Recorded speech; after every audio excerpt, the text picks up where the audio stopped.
बर्तमान समय पाणीपाग विभाग पक्षर मिलता लाटेस्ट खबर अनुजाई चलित वर्ष जड़ब सारा ओडिशा गरमरू मिलबनी रक्षा एबेठू कराल रूप देखाइलानी खरा। चलित वर्ष रेकर्ड भांगब ताती। मार्च एप्रिल और मे मास एही 3 मास हेबो अग्नि वर्षा। मार्च मासरे प्रबल खरा हेबो एपरिक हिट वेव अवधि भी अधिक रहिबो बोली सतर्क करछि पाणीपाग विभाग।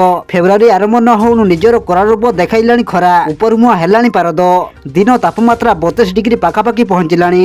तेबे आसंतु नजर पकाइबा चलित वर्ष जलिब सारा ओडिशा गरमरू मिलबनी रक्षा। यहाकु नै पाणीपाग विभाग विशेषज्ञों पक्षर कौन होइछि रिपोर्ट से नै भिडियो संपूर्ण अपडेट जानिबा। किंतु ता पूर्वरु भिडियो को गोटे लाइक करंतु एवं भिडियोटी को आपण मानक सांगसाथी मानक अधिकरु अधिक मात्रा रे शेयर करंतु। जदि आम चैनल रे आपण प्रथम थर भिडियो देखुछंती ताहले एबे ही चैनल को सब्सक्राइब करी पाखरे थिबा बेल आइकन को प्रेस करी ऑल नोटिफिकेशन ऑन कर रखंतु, जहा द्वारा आगो को पाणीपाग संबंधी लेटेस्ट अपडेट आपण माने सर्वप्रथमे आम चैनल माध्यम रे पाई परिबे। पाणीपाग विभाग पक्षर प्रकाशित रिपोर्ट अनुसार ओडिशा रे 15 डिसेम्बर रु 15 जनवरी पर्यंत कड़ा शीतर प्रभाव देखा जाइथिला। घन धुआं और शीतर लहरी रे साधारण जीवन अस्तव्यस्त होई पड़िथिला।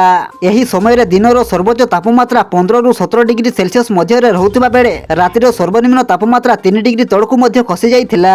हेले गत 4 रु 5 दिन मध्य रे ओडिशा रो सर्वनिम्न तापमात्रा 7 डिग्री पाखापाखि रहुछि। सेहिपरि दिन बेले भल खरा हेउथिबारु लोक शीतरु सामान्य आराम अनुभव करुछंती। आश्चर्यर कथा हला सर्वाधिक तापमात्रा एबे 25 डिग्री सेल्सियस पर्यंत पहुंची जाइछि, जहा एबे फेब्रुआरी पूर्वरु ग्रीष्मर आभास दउछि।